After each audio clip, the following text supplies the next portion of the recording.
the customer is always right. So I wanted to do a comparing and contrasting of the teammate dynamic versus the consumer dynamic and kind of share how the modern day dating market and just how we treat each other nowadays can kind of be summed up with these two dichotomies, with the dichotomy here. So with the team dynamic, there's more empathy. Uh, you have utility just like the consumer dynamic. It's more collaborative. There's a common goal. There's an emphasis on accountability. That's just a couple of aspects of it. But then with the consumer dynamic, and the consumer dynamic and the dating market being, the whole idea that uh, the guys are the product and the women are the customers. Um, Now that flips when the guy reaches a certain level, a certain threshold of value. Um, for example, when he goes to the gym or when he invests in stocks and he just becomes really wealthy. So the consumer dynamic is there's really not a lot of empathy because there's too many products and most of the products are readily available and there's no real difficulty involved in getting the products. You just show up at the store and you go down the aisle and the products are right there. So the easiness of it is, I think, what creates the lack of empathy.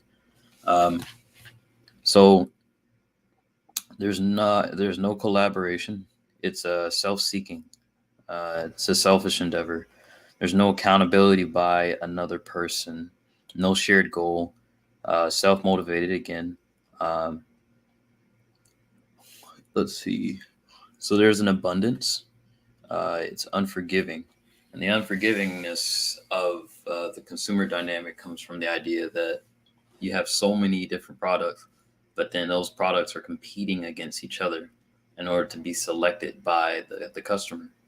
Um, so with the team dynamic, there's a common goal, there's natural empathy, and it's based off of emotional bonding, and there's scarcity. So the scarcity comes in that because the person has been involved in a team, the idea is that their position in that team is not something that can be easily replaced because they practice with the team, because they bring something integral to that team. And taking that away is not something that can be easily replaced because if you add another person to the team, they won't be able to move and function in the way that that person functioned. And they didn't go through all the training and the bonding, so they're not going to be able to roll as well with the team. And that's not something that can be easily replaced, which that scarcity kind of bonds people even more. It makes them value the other person, their contribution, which to to the next point. So the team dynamic makes people integral. It makes every individual integral to the end goal. Now with the consumer dynamic, uh, you have different products and they're not necessarily integral. They all actually fulfill the same role. So it kind of cheapens them. You have a similar product, it just has a different logo or it has a different label. Now, with a team dynamic, uh, you don't have a similar product because everyone on the team has to facilitate a certain function, and that particular function is going to pertain to their position on that team.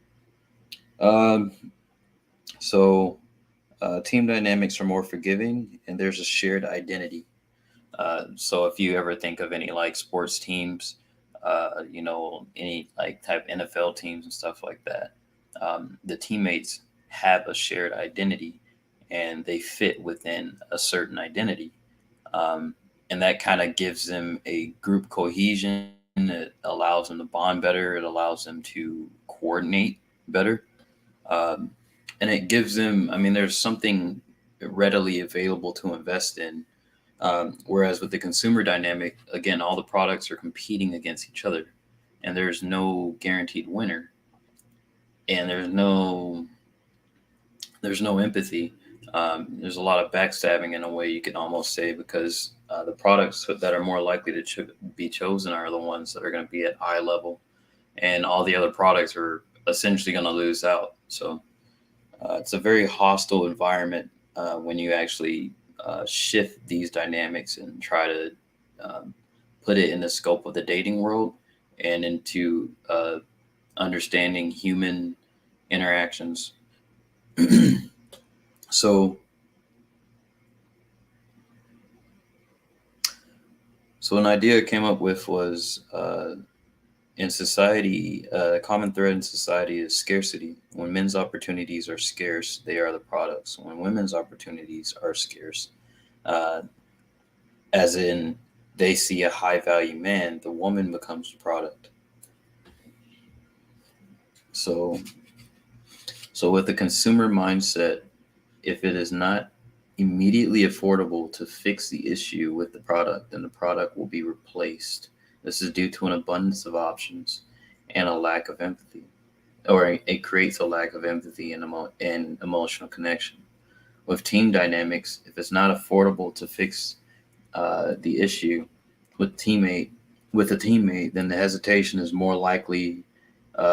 There's more likely that you're more likely to hesitate on getting rid of the person or the product. Uh, you're going to make more concessions.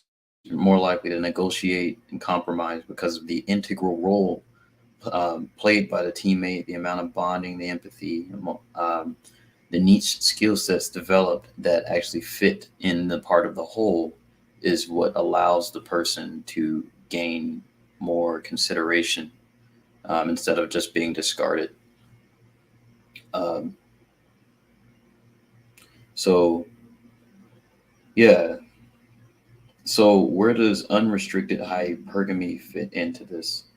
Um, so, consumerism and abundance. Women cannot commit to a marriage or long term relationship because in this dynamic, the man is not integral. His place in the woman's life is only possible where she sees max utility based off of intuition. That is emotion. So a man in this dynamic will always uh, he will always tiptoe unless he can demonstrate more utility than men around him, or demonstrate likability, max likability from the customers. That is the woman. This means the woman will have less incentive by nature of her own instincts, and because of the inherent lack of empathy created by the consumer mindset, which is largely self-seeking. Um, so now that women are in the workforce along with men, we've kind of turned the dating market into a place where people are just interchangeable. Um, Males no longer play an integral role in females' lives, at least from a social standpoint, because we fulfill the same roles. So we've kind of cheapened each other in a way. And this has kind of created a conveyor belt of relationships where a lot of relationships aren't really stable, and a lot of people end up not even being able to find relationships. So let's see.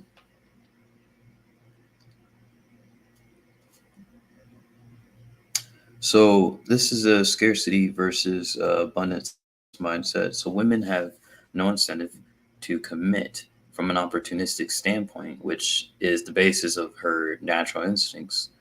Um, and these are just my ideas, by the way. Um, so if they don't like a product, if a woman doesn't like a product, she could simply go to another store, she could go to another aisle, or she could go look down below the top shelf or the mid shelf, and she can simply find another product. But what makes products more valuable? Now, an example to illustrate this is so imagine a person who has to walk miles for water. This was essentially a killing blow for the effects of consumerism, um, because they have to invest a lot of time. They value the resource more due to scarcity. Um, they don't have as much access have multiple access, like a lot of different access points to that particular resource, and they also have to invest a lot of time and energy into that resource, so it makes it more valuable. Um, the issue with consumerism, and especially in relationships, is a lot of times there's not. A lot of times you. So let's just say you make your partner angry. You can go on Tinder, you can swipe away, and you can easily have another person over and just tell them, "Hey, yeah, I just want to have fun" or something. You can a lot of relationships actually end like that, um, where something's going on, and instead of being patient and working through the issue, you don't have to. You're not incentivized to, because the options are there, the technology to get the options are there, and again, it's kind of like you don't have to walk 10 miles to get the water in this particular scenario. So the person you're with, it kind of creates a conveyor belt for relationships. I don't really have a better way of saying that. Um, So, team sports teaches empathy, hierarchy, accountability, discipline, most of which is suppressed by the modern consumer mindset. Uh, to be fair, high value men have the same level of luxury in terms of options as the average woman. That is, men making over 80K or just over a decent amount of money, considerable amount greater than the average man is making. So, this is roughly 15 to 20% of men in the population. This is women's scarcity. Uh, so yeah. So at the end of the day, the customer is always right. Where materialism fits into the modern dating paradigm is uh, with customer like tendencies and conveyor belt style dating strategies. We've kind of turned modern dating, because we've given males and females the same social roles. We've created a conveyor belt for relationships where people just interchange people in and out, in and out, quite literally like a fast food restaurant.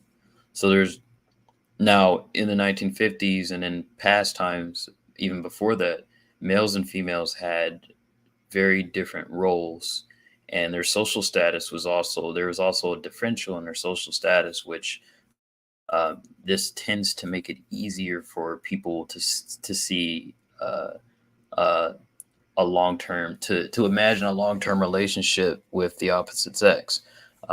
More specifically, men having high socioeconomic status and women's socioeconomic status riding the curtails of the man's tends to create uh, a more ideal environment for a flourishing relationship, at least for the long term. Now, we can talk about short term dating strategies another time, but yeah.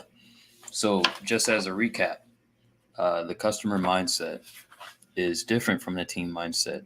With the team mindset, there's a goal that everyone on the team shares. Now, with the customer mindset, the only goal, like the main goal, the goals are actually individual. So the person selling the product has a goal, but then that goal is completely different, or is somewhat different from the person receiving the product. The person who wants the product, they merely want the product. They don't really care about the product necessarily. They just want to. They really want they want utility, and they want something that makes them feel good.